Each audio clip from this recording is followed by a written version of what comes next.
picture this: a golden tree, impossibly vast, its luminous branches stretching across a darkening sky. The radiance that once blessed an entire kingdom now flickers like a dying candle. Below its fading light, armies clash in desperate fury while demigods tear each other apart for scraps of divine power. Brothers turn on sisters, children devour parents, heroes become monsters. This is the Shattering War, the cataclysmic conflict that transformed the lands between from a prosperous empire into the corpse-strewn hellscape we know today. The Night of Black Knives became the catalyst for the Shattering. But to truly understand how a single assassination could unravel an entire golden age, we need to grasp the magnitude of what was lost. During the golden age of the Erd Tree, a fragment of the Rune of Death was stolen by Lunar Princess Ranni, who used it to forge god-slaying black knives. The theft itself was an impossibility made real, a cosmic crime that should never have succeeded. Death, you see, had been removed from the natural order, sealed away by Queen Marika herself to create her vision of eternal life under the Erd Tree's blessing. These knives were used by the Black Knife assassins who, one night, entered Leyndell and assassinated Godwyn the Golden.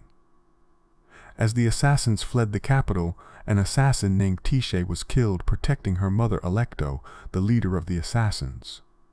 Godwyn wasn't just any demigod. He was the Golden, the prince who embodied everything the Golden Order stood for, beloved and mighty in equal measure. Ranni slew her body at the moment of Godwyn's death, causing the curse mark to break into two half-wheels rather than form a circle. While Ranni died in the flesh, Godwyn's soul alone perished, sentencing him to live in death. Imagine Queen Marika's horror. Her beloved son reduced to a soulless husk, neither truly alive nor properly dead. His body was interred in the Erd Tree's roots beneath Leyndell, where it mutated and warped. The corruption spread like cancer through the very foundation of the World Tree, tainting the source of all grace and order. And in that moment of unbearable grief, the Eternal Queen made a choice that would doom millions. In response to Godwyn's death, Queen Marika the Eternal used her hammer to shatter the Elden Ring. Elden Lord Radahn, her other half, attempted to repair the Elden Ring, but in vain. As punishment for her offense, Marika, alongside Radahn, was imprisoned within the Erd Tree. The hammer blow that shattered the Elden Ring echoed across every battlefield to come. Consequently, the shattering of the Elden Ring corrupted the Golden Order and led to a great war that would leave the lands between in ruin. The shards of the Elden Ring, known as Great Runes, were inherited by Marika's demigod offspring. Tainted by the strength of the Great Runes, the demigods warred, with the conflict becoming known as the Shattering. Each fragment contained unimaginable power, enough to twist even a divine mind toward madness and ambition. These weren't mere magical artifacts, they were pieces of reality itself, fundamental laws of existence now scattered among beings already drunk on their own divinity. The stage was set, the players assembled, and the lands between would burn. Before the armies marched and the sieges began, there was a moment, brief and terrible, when the demigods stood together in the shadow of the Erd Tree. When the ring shattered, fragments of its semiotic power called Great Runes fell into the hands of the demigods assembled just outside the Erd Tree's entrance. When players finally confront Morgoth the Omen King in the royal capital of Leyndell, he lists each of these rune-claiming demigods by name. Godrick the Golden, the twin prodigies, Miquella and Malenia, General Radahn, Praetor Rykard, and Lunar Princess Ranni, before scornfully condemning them as willful traitors all. But Morgoth's condemnation comes from a place of bitter irony. He, the graceless Omen, despised and imprisoned beneath the capital for the crime of his birth, became the Erd Tree's most devoted defender. Born cursed, he loved what could never love him back. His twin brother Mo had been cast into the same darkness, but where Morgoth sought acceptance through service, Mohg would embrace the corruption and forge his own bloody dynasty in the depths. This monument of battle suggests a shadow war broken out soon after the great runes of the Elden Ring were claimed. With Queen Marika, the divine being in charge of choosing the next Elden Lord, nowhere to be found, each of these demigods likely wished to assert their right to rule with magic and martial prowess. The initial skirmishes and schemes must have proven fruitless, for all the demigods besides Morgott left Leyndell and returned to the lands they ruled. But they would soon return with armies in their wake. The first true battle of the Shattering would test whether the capital could stand against its own blood-turned traitor. The First Defense of Leyndell, a sovereign alliance rots from within, traces yet remain of bloody conspiracy. These words, carved into a sword monument, tell only part of the story. This battle description is a precise match for one of the battle scenes shown in Elden Ring's cinematic trailer, where a massive army of foot soldiers, knights, trolls, and siege towers advance towards the inner walls of Leyndell, the royal capital, as giant darts rain down on them from above. The attacking force was a coalition of the ambitious, though the exact composition of this sovereign alliance remains shrouded in the fog of war. Evidence suggests Godrick the Grafted played a role, his forces identifiable by their distinctive armor, foot soldiers with wide-brimmed kettle helmets and knights with helmet crests of long, tangled hair. Both of these types of helm are worn by the soldiers who serve Godrick, the lord of Elden Ring Stormvale Castle, infamous for using the abominable art of grafting to make himself stronger. The defenders had advantages beyond mere walls. Leyndell's architecture itself was a weapon, designed over centuries to channel attackers into killing fields. The great ballistae mounted on the ramparts could launch spears the size of tree trunks, each one capable of skewering a dozen men in formation. One can easily imagine Morgott, in his disguise as Elden Ring's fearsome character Margit the Fell Omen, using his demigod strength to hurl these massive spears towards the besieging armies, occasionally resting to perform command-related duties such as sending messengers and dispatching his military reserves to fortify beleaguered sections of the walls. But the true betrayal wasn't in the assault itself, it was in who participated. These weren't foreign invaders or ancient enemies. These were the children of Marika, the inheritors of her golden legacy, now reduced to squabbling over her throne before her body was even cold.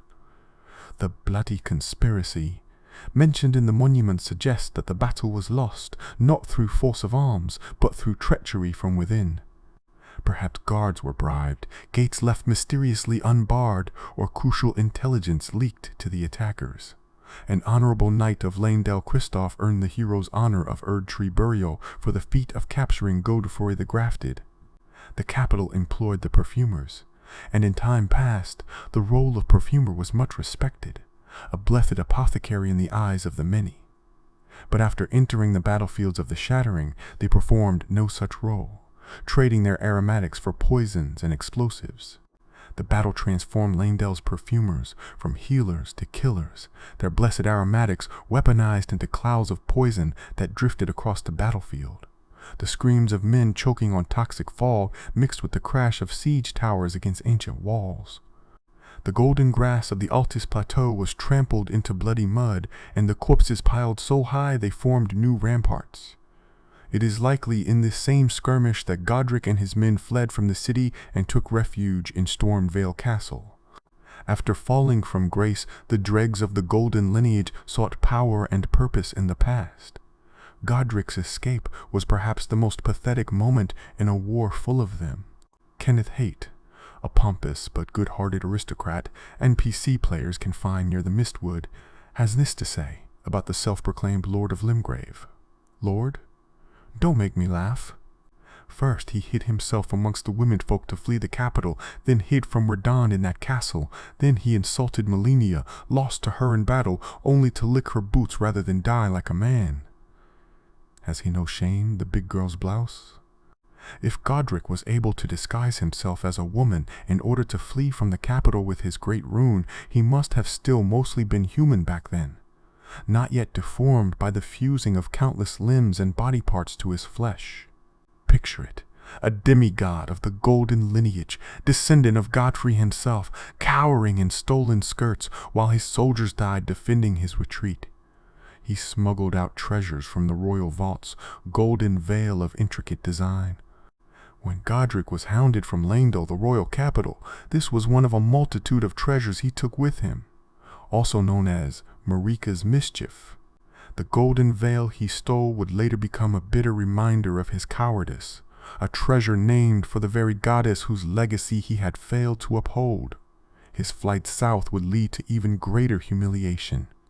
Godrick the Golden, humiliated, having tasted defeat by the blade of Miquella, now on his knees, begging for mercy, another sword monument captures this moment of absolute degradation.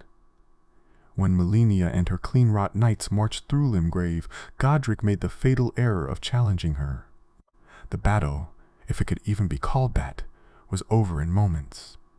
The mighty Godrick, who boasted of his golden lineage at every opportunity, found himself groveling in the mud before a warrior who had never known defeat. Some sources say he literally licked her boots. Others claim he wept like a child, begging for his life while his men watched in horror. Malenia, disgusted by his cowardice, didn't even consider him worth killing. She simply continued her march south, leaving Godrick to stew in his shame. He hid from General Radahn in his castle and later insulted Malenia, only to grovel for mercy after he himself was defeated at her hands. This humiliation would drive Godrick to madness. He turned to the act of grafting limbs to himself in order to attain power so that one day he could return to the capital. Unable to match the other demigods in strength or skill, he began the grotesque practice of grafting, surgically attaching the limbs and body parts of others to himself. Each new arm, each stolen strength, was a desperate attempt to become something more than the weakling who fled in women's clothes, the coward who begged for mercy from his betters. The transformation was horrific. What began as a man became a writhing mass of flesh, dozens of arms sprouting from a bloated torso, dragon parts fused to his body in blasphemous surgery. By the time the Tarnished would encounter him, Godrick had become a living monument to inadequacy, a creature that had sacrificed everything, even his humanity, in a futile attempt to earn the respect he could never command naturally. If the first defense revealed the cracks in the demigod alliance, the second defense would show the true horror of what the Shattering had unleashed. The Second Defense of Leyndell, the fell omen stacks high, the corpses of heroes, yet the Erd tree remains unshaken. This monument speaks to a battle of unprecedented brutality. This time, the assault was coordinated between two of the mightiest demigods. Evidence suggests that Radahn, the Star Scourge, brought his legendary Redmane Knights from the south, while Godrick, seeking to redeem his earlier failure, committed whatever forces remained loyal to him. The combined army was formidable, perhaps the greatest concentration of military might seen since Godfrey's golden host had conquered the lands between generations before. Less is known about the Second Defense of Leyndell, other than that Morgott, after he and his brother Morg had been freed, defended Leyndell from Radahn in the opening cinematic. Under the name of Margit the Fell Omen, Morgott slaughtered countless champions during the Shattering. The opening cinematic of Elden Ring shows us a glimpse of this battle, and it's a scene of almost mythological proportions. A younger Radahn, not yet the mad giant he would become, faces off against Morgott in his Margit disguise. The two demigods clash with force enough to shatter stone, their battle taking place amidst a field already littered with the dead. The intro implies Morgott personally defeated General Radahn during the First Defense of Leyndell. However, this statement has received no official confirmation, and it's implied Radahn was younger and weaker at the time, as Morgott is shown in his Morgott disguise, thus young Radahn wouldn't scale to his current self. What we do know is that Morgott's defense was masterful. Skillfully fortified Leyndell during the Shattering, and successfully defeated Radahn's and Godrick's armies during the First and Second Defense of Leyndell, the dragons who attacked the capital, and arguably Rykard's army during the siege of Mount Gelmir. He didn't just rely on walls and weapons. Morgott used his unique ability to project himself across the battlefield, appearing as Margit the Fell Omen wherever the fighting was thickest. Picture the horror of the attacking forces. You've broken through the outer walls. Your unit is pushing toward the inner sanctum, victory seems within grasp, and then he appears. a figure of nightmare, part man, part beast, wielding weapons of golden light that materialize from thin air. His curved sword cleaves through armor like parchment. His staff crushes skulls with casual swings. And those horns, those terrible horns that mark him as omen, gore anyone foolish enough to come close. The corpses piled higher and higher. Heroes from across the lands between, champions who had made their names in 100 battles, were reduced to meat for the charnel piles. Morgoth stacked them like cordwood, building ramparts of the dead. The monument's specific mention of heroes tells us these weren't common soldiers. These were the legendary warriors of their age, and Morgoth butchered them all. Yet through it all, the Erd Tree remains unshaken. Despite the horror, despite the brothers and sisters killing each other at its roots, the golden tree stood unmoved. Whether this was indifference or impotence, we cannot say. But the symbolism was clear. The old order would not intervene. The demigods were on their own, free to tear each other apart while the greater will watched in silence. The defeat broke something in Radahn. The mightiest demigod, the one who held the very stars in stasis through sheer force of will, had been turned back by an omen, a creature that shouldn't even exist under the Golden Order's laws. He retreated to Caelid to lick his wounds and prepare for what he believed would be his ultimate triumph. He had no idea what horror awaited him there. While Leyndell endured its sieges, a different kind of war erupted in the west. Of the demigod called Praetor Rykard, he has this to say. He is a ruthless justiciar who commands a company of inquisitors, reviled for his serpentine demeanor. The volcano, Mount Gelmir, lies in the west of the Altus Plateau, the realm of the Erd Tree. It was the stage of the most appalling battle in the entirety of the Shattering. The siege of Mount Gelmir wasn't just a battle, it was a descent into hell itself. Rykard, son of Rennala and Radahn, had been a justiciar under the Golden Order, a ruthless enforcer of its laws. Under the Golden Order, Rykard was a ruthless justiciar who commanded a company of inquisitors. His inquisitors persecuted and mercilessly tortured those considered heretics to the Golden Order, such as the Albinaurics. But the Shattering had freed him from those constraints, and his true nature emerged like a serpent shedding its skin. Rykard was indignant, and viewed the Erd Tree and the gods, demanding that the demigods fight over miserly scraps of power, to be debasing. He launched a blasphemous campaign against the Erd Tree and the Greater Will. When he turned to heresy, taking by force became the rule, the gods themselves being no different. His rebellion wasn't just military, it was theological. Rykard declared war not just on his siblings, but on the very concept of divinity itself. The armies of Leyndell marched west to put down this blasphemy, but they were unprepared for what they found. If an Elden Ring player visit Gelmir, they'll discover numerous horrible battlefields, covered with mounds of burned corpses, charred palisades, and slumped Leyndell soldiers who are either weeping over the bodies of their dead comrades or devouring them, or both. The volcanic terrain itself fought against the invaders. Rivers of lava cut through the battlefield, forcing soldiers to choose between burning alive or facing Rykard's forces on narrow strips of solid ground. The air was thick with sulfur and ash, choking men in their armor. And everywhere, the screams. Not just the screams of the dying, but something worse. The screams of those who wished they could die but were kept alive for Rykard's experiments. This assault dragged on from the days of the Shattering into the present, with the two armies still attacking each other. Neither side seemed particularly prepared for how long and terrible this siege would be. The description of the jar cannon, for example, explains that it was an experimental weapon brought to the siege. Where it was found, no one could use it. This suggests a certain degree of hubris on the part of the Leyndell Knights. Bringing experimental weapons to test at the battle seems to imply they didn't take Rykard's forces all that seriously. The Leyndell forces' arrogance cost them dearly. What they expected to be a quick suppression of a heretical uprising became a grinding war of attrition that consumed thousands. The experimental weapons they brought, meant to showcase the capital's superiority, proved useless in the volcanic hellscape. Their golden armor, blessed by the Erdtree, offered no protection against the savage reality of total war. His rebels were known as the Recusants, based in the volcano manor on Messene. Gelmir, his forces battled the armies of the Leyndell in what would become the most appalling battle of the Shattering, a wretched wound. The text cuts off, but we know the word it was reaching for, unending. The battle never truly ended. Even now, long after the Shattering's other battles have faded into history, Leyndell soldiers and recusants still clash on Gelmir's slopes, locked in a conflict that has outlived its purpose. But the true horror of Gelmir came when Rykard made his ultimate choice.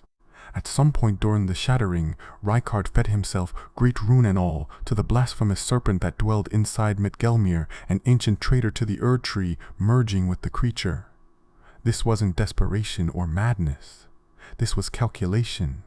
Rykard looked at the stalemate, at the endless grinding warfare that was achieving nothing, and decided to transcend the limitations of flesh entirely. When Rykard offered himself up to the serpent in a pursuit of immortality, most of his followers turned on him and sought to bring him down with the serpent hunter. Imagine being one of Rykard's knights, having followed him in his rebellion against the gods themselves, only to watch your lord willingly feed himself to an abomination.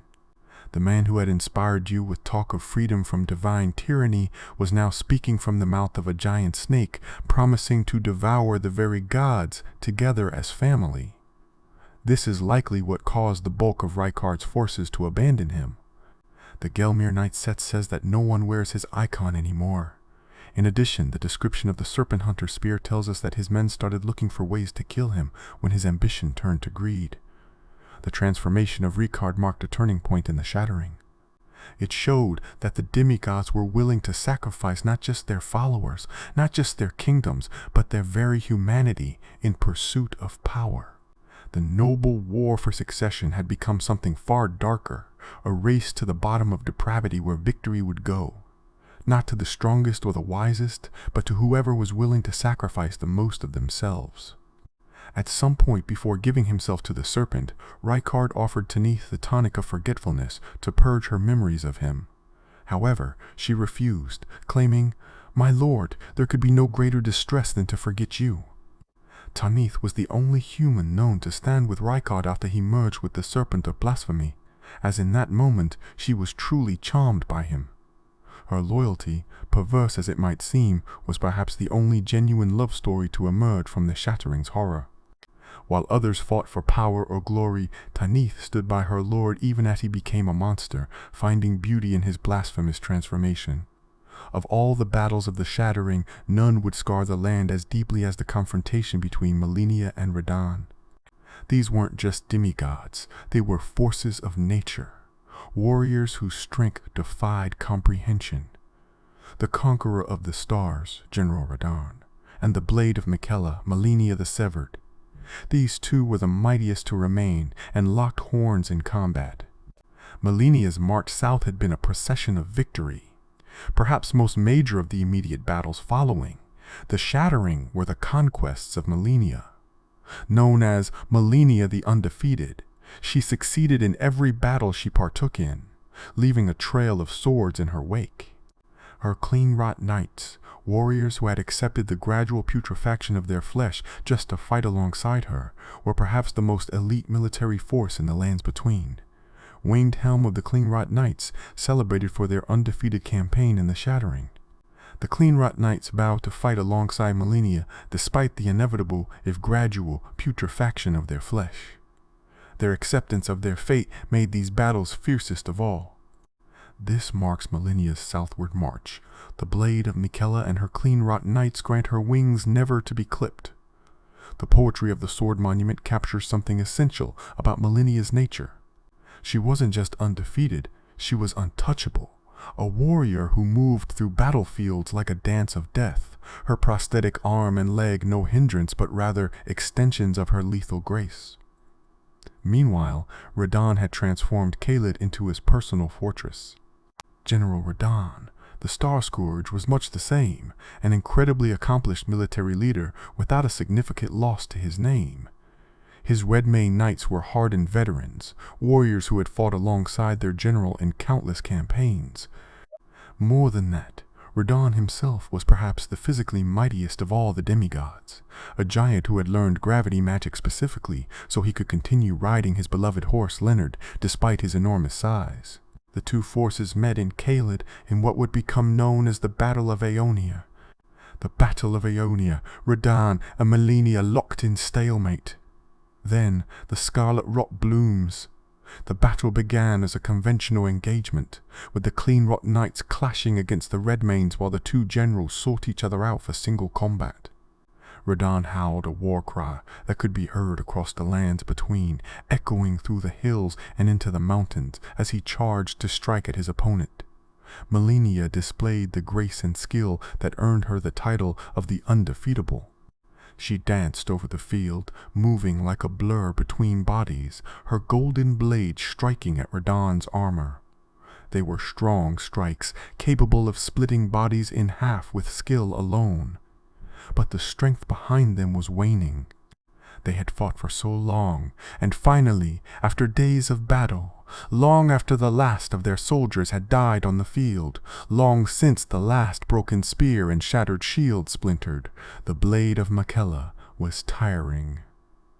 Days. They fought for days. Not hours, not an afternoon of glorious combat, but days of continuous battle. Their soldiers died around them, the battlefield became a graveyard, and still they fought. Radahn's massive swords crashed against Malenia's elegant blade in a symphony of destruction. Neither could gain the advantage. Radahn's overwhelming strength was matched by Malenia's supernatural speed. His mastery of gravity magic was countered by her waterfowl dance, a technique that turned her into a whirlwind of death. But Malenia carried within her a terrible secret. She had been born with the scarlet rot, a curse that slowly consumed her body even as it granted her incredible power. She had spent her entire life fighting against it, containing it, never allowing it to bloom. Her brother Makella had sought a cure, had built the Hellitree itself as a sanctuary where she might finally be free of her affliction. But here, faced with an opponent she couldn't defeat through skill alone, Malenia made a choice that would damn an entire region. The battle ended in a stalemate after Malenia unleashed her scarlet rot, driving the Redmane knights to defeat while their leader was infected with the rot, which drove Radahn into becoming a mindless beast. The first bloom of Malenia's scarlet flower was apocalyptic. The rot didn't just spread, it exploded outward in a wave of decay that transformed Caelid from a verdant land into a nightmare. The sky turned red. The earth itself began to rot. Waters became poison. The very air became toxic to breathe. Malenia succumbed to the scarlet rot that afflicted her body and destroyed Caelid with it, though wore herself next to death. In the face of this, General Radahn was reduced to nothing but a rotted beast with bloodshed on his mind, yet he still never truly died to the rot, roaming the wilds in hope of a final adversary. The tragedy is that neither truly won, but there would be no victor. Malenia's first bloom left her comatose, her body finally overwhelmed by the rot she had unleashed. Radahn, the mighty general who held back the stars themselves, was reduced to a mad beast, wandering the wastes of Caelid, devouring the corpses of friend and foe alike. Radahn was driven mad by the rot, and was forced to wander the battlefield as a mindless beast, devouring the corpses of those who died during the conflict, whether they be a friend or foe. Yet even in madness, Radahn's love for his horse, Leonard, remained. The mighty general, now a cannibalistic monster, still used his gravity magic to protect his beloved steed, ensuring his weight would never harm the small horse that had carried him through so many battles. It's perhaps the most heartbreaking detail in a war full of them, a tiny spark of humanity in a creature that had lost everything else. Cleanrot Knight Finley was one of the few survivors of the Battle of Aeonia, who in an unimaginable act of heroism carried the slumbering demigod Malenia all the way back to the Hellitree. She managed the feat alone, fending off all manner of foes along the way. While Radahn descended into madness, Malenia was saved by the devotion of a single knight. Finlay's journey carrying the unconscious Malenia from Caelid to the Hellitree is one of the few acts of genuine heroism in the Shattering. Across a continent devastated by war, through lands crawling with enemies, this one knight refused to abandon her lady. Malenia, who became comatose, was carried back to the Haley tree of her brother Miquella by one of the few clean-rot knight survivors of the battle. The Halleck tree itself was Miquella's creation, an attempt to create an alternative to the Erd tree, a sanctuary for those the Golden Order had abandoned. But by the time Finley arrived with Malenia, Miquella was gone, kidnapped by Mohg for dark purposes. Malenia would slumber at the roots of the Halleck tree, waiting for a brother who would never return, dreaming of a victory that had eluded her grasp. The Battle of Aeonia marked the end of the Shattering as a coherent war. After this, there were no more great campaigns, no more mighty armies clashing for supremacy. There were only the survivors, broken and mad, clinging to their ruins and their great runes, waiting for someone, anyone, to break the stalemate. As the smoke cleared and the dying screams faded to whispers, the lands between surveyed the cost of ambition. Each demigod had gained nothing and lost everything. The war that was meant to determine the next Elden Lord had instead proven that none of them were worthy of the title. Morgoth still held Leyndell, but ruled over a hollow kingdom. This great rune is the anchor ring that houses the base and proves two things: that the Omen King was born of the golden lineage, and that he was indeed the Lord of Leyndell. He styled himself the last of all kings, the final legitimate ruler of an order that had already crumbled. His throne room was filled with empty chairs, each representing a demigod who had betrayed their birthright. He would sit among these phantoms, the Omen who loved an order that despised his very existence, waiting for challengers who no longer came. In Stormvale, Godrick continued his grotesque experiments. Each new limb grafted to his body was an admission of his inadequacy, each stolen strength a reminder of his natural weakness. Godrick the Grafted was only a distant relation, his divine blood linking him to Marika sorely diluted, indicating unseen generations of golden lineage demigods. The runt of the litter had become a monster, but even monstrous, he remained pathetic. Rykard festered in Gelmir, his consciousness merged with the serpent, speaking of devouring gods while barely able to control his own transformed body. The worthiest of these tarnished champions would be granted an audience with Rykard, which ended with them being devoured by the serpentine demigod to increase his power further. His volcano manor became a mockery of its former glory, where assassins and madmen gathered to serve a god-serpent that promised them family while planning to devour them all. Mohg, known only as the Lord of Blood, began building his dynasty underground in secret. To this end he abducted Miquella from his resting place in the Halleck tree, wishing to raise the child to full godhood and become his consort. However, Miquella never responded to Mohg, no matter how hard the Omen tried, and continued to remain asleep in his cocoon, having abandoned his flesh and ventured to the realm of shadow. Ranni, who had orchestrated the Night of Black Knives that started it all, had vanished entirely, pursuing her own mysterious agenda in the shadows. Lunar Princess Ranni also obtained a great rune, but discarded it, according to Gideon Ufnir. She alone among the demigods seemed to understand that the great runes were not prizes to be won, but chains to be broken. Ranni discarded her great rune, casting it away rather than allowing its power to corrupt her as it had her siblings. Evidence suggests she hid it on the moon itself, where nobody else could claim its power. Think about that for a moment. While her brothers and sister tore each other apart for fragments of divine power, Ranni rejected hers entirely. She understood something fundamental that the others missed. The great runes weren't blessings. They were curses dressed in golden light. And what of Miquella? The eternally young demigod had abandoned his great rune as well, discarding it just as Ranni had done. His obsession with breaking curses, with finding cures for both his eternal youth and his sister's scarlet rot, had led him to reject the very system that had created those afflictions. But his noble intentions would be perverted by Mohg's dark ambitions. The Lord of Blood kidnapped the slumbering Miquella from the Halleck tree, dragging him to a palace beneath the earth where rivers of blood fed corrupted roses. The Shattering had achieved nothing. No new Elden Lord arose. No golden age was reborn.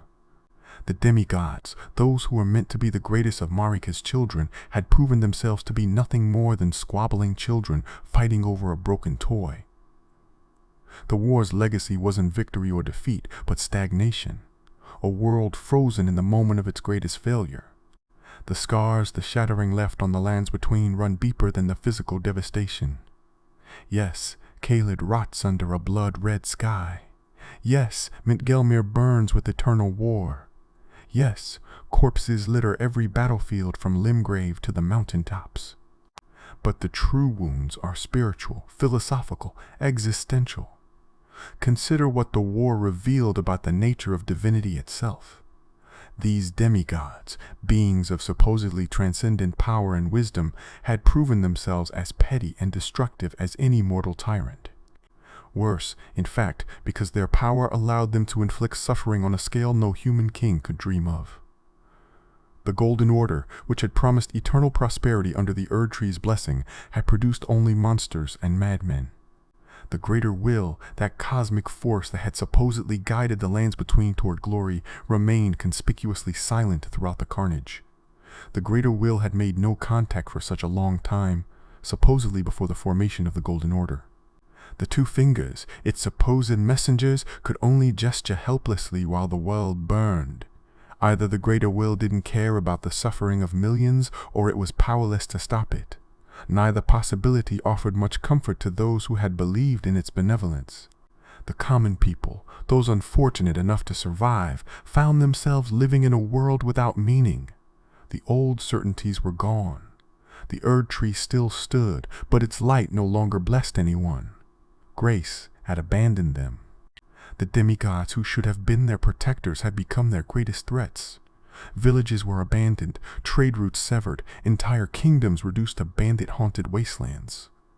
Civilization itself teetered on the edge of collapse. And into this broken world, the Tarnished would return. The calling of the Tarnished was perhaps the cruelest stroke of all. These exiled warriors, stripped of grace long ago and banished from the lands between, were now summoned back to clean up the mess the demigods had made. After the demigods had proven themselves unworthy, after the greatest beings in the land had failed utterly, the task of becoming Elden Lord fell to those who had been deemed unworthy from the start. Grace guides them, we're told. But toward what? Toward claiming the same poison chalice that had driven the demigods to madness? Toward reforging an order that had produced nothing but suffering? The Tarnished arrive in a world where every possible authority has failed, where every institution has crumbled, where every god has proven false or fled. They're asked to become Lord of a graveyard, King of ashes, ruler of ruins. Yet there's something almost noble in the futility of it all. The Tarnished at least have no illusions about their divine right to rule. They're not the chosen children of Queen Marika. They have no great runes corrupting their minds with delusions of grandeur. They're simply warriors with a job to do, even if that job seems impossible. The sword monuments scattered across the land tell the story in fragments, each one a gravestone for thousands. But they can't capture the human cost of the war. Every soldier who died screaming in the mud of Aeonia had a family. Every knight burned alive on Mentine. Gelmir had dreams beyond dying for their lord's ambition. Every citizen of Leyndell who starved during the sieges had done nothing to deserve their fate, except live in the wrong place at the wrong time.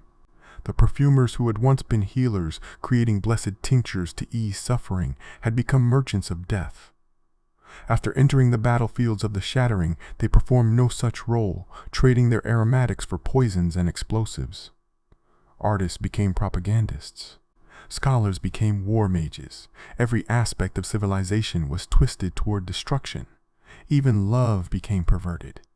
Tainus' devotion to Rykard after his transformation into a serpent thing wasn't romantic. It was a symptom of how thoroughly the Shattering had poisoned everything it touched. She found beauty in blasphemy, devotion in degradation. The war had inverted every value, turned every virtue into vice. The battles themselves had evolved from organized warfare into something more primal. By the end, armies weren't fighting for victory or even survival. They were simply fighting because they had forgotten how to stop. On Gelmir, soldiers who had long forgotten why they were fighting continued killing each other out of habit. Some resorted to cannibalism, not out of hunger but out of a madness that the endless conflict had bred into their bones. This is what godhood had wrought. This is what the pursuit of ultimate power had created. Not glory, not transcendence, not a golden age, but a spiral of violence that consumed everything it touched. The demigods had inherited divine power and used it only to amplify their worst impulses. Godrick's cowardice became grotesque grafting. Radahn's strength became mindless brutality. Malenia's determination became apocalyptic pestilence. Rykard's rebellion became blasphemous consumption. Perhaps most tragically, those few who might have offered an alternative were absent or corrupted. Miquella, the most beloved of the demigods, whose halictree offered sanctuary to the oppressed, was stolen away before his vision could be realized. His attempt to create an alternative to the Erdtree, a place where Albinorics, a misbegotten and others rejected by the Golden Order, could find peace, remained unfinished. The halictree stands as a monument to what might have been, slowly dying without its creator's presence. Even the land itself bears witness to the Shattering's horror. The divine towers, once symbols of the demigod's connection to the divine, now stand as empty monuments to failed ambition. Each one holds a corrupted great rune, a fragment of cosmic power that brought only madness and death.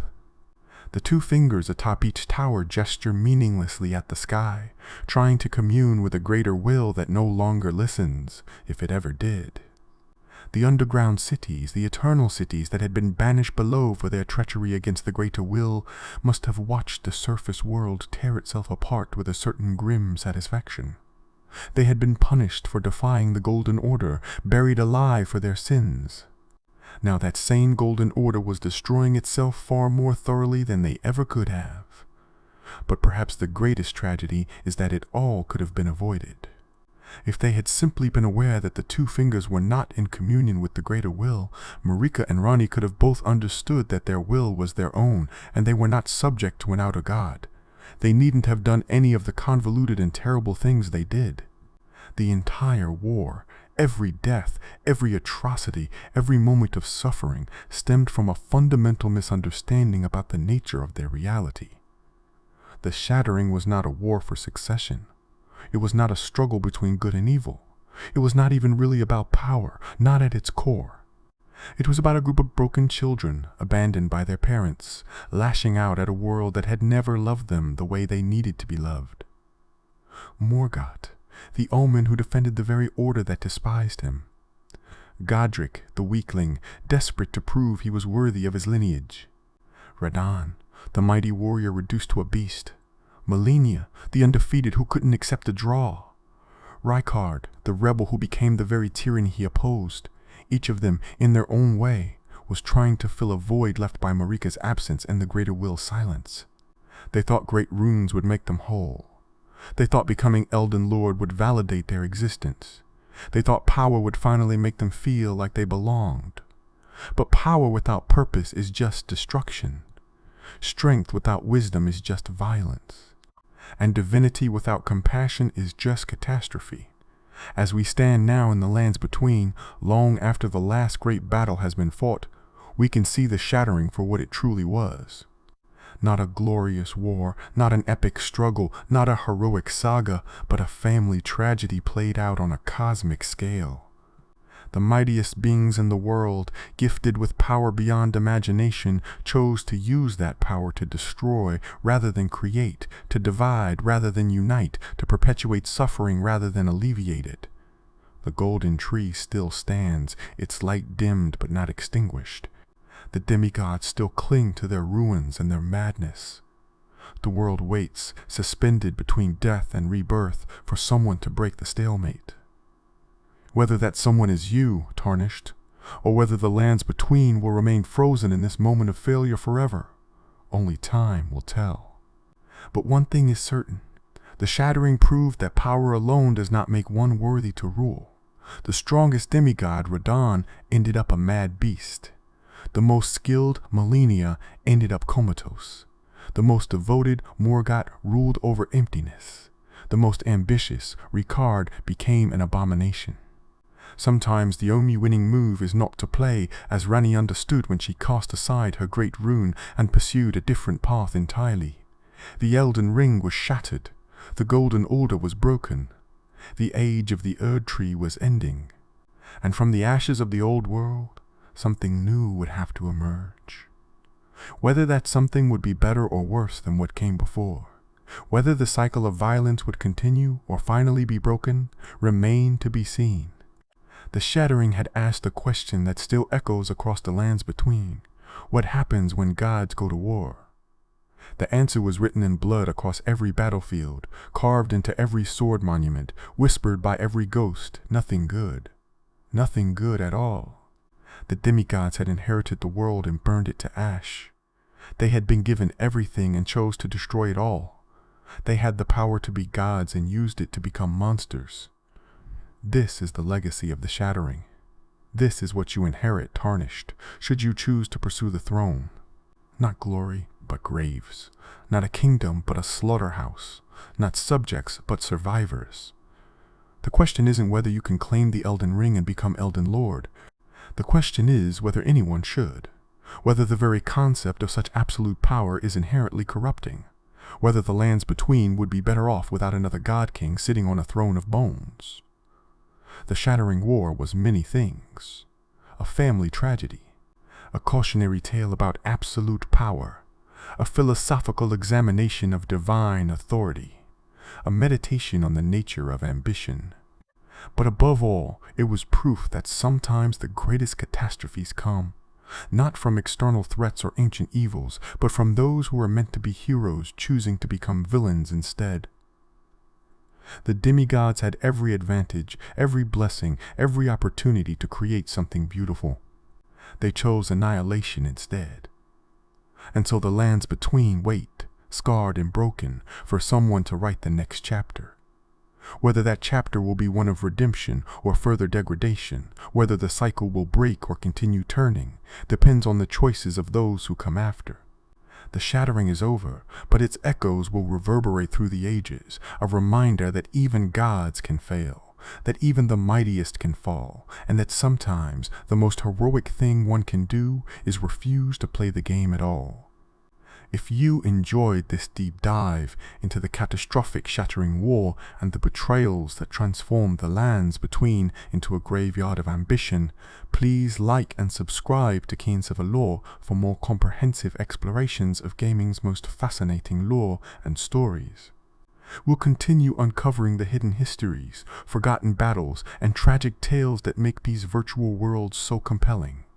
Until next time, remember, in the lands between, as in life, power without purpose is just elaborate self-destruction. The demigods learned that lesson too late. Perhaps we can learn it in time.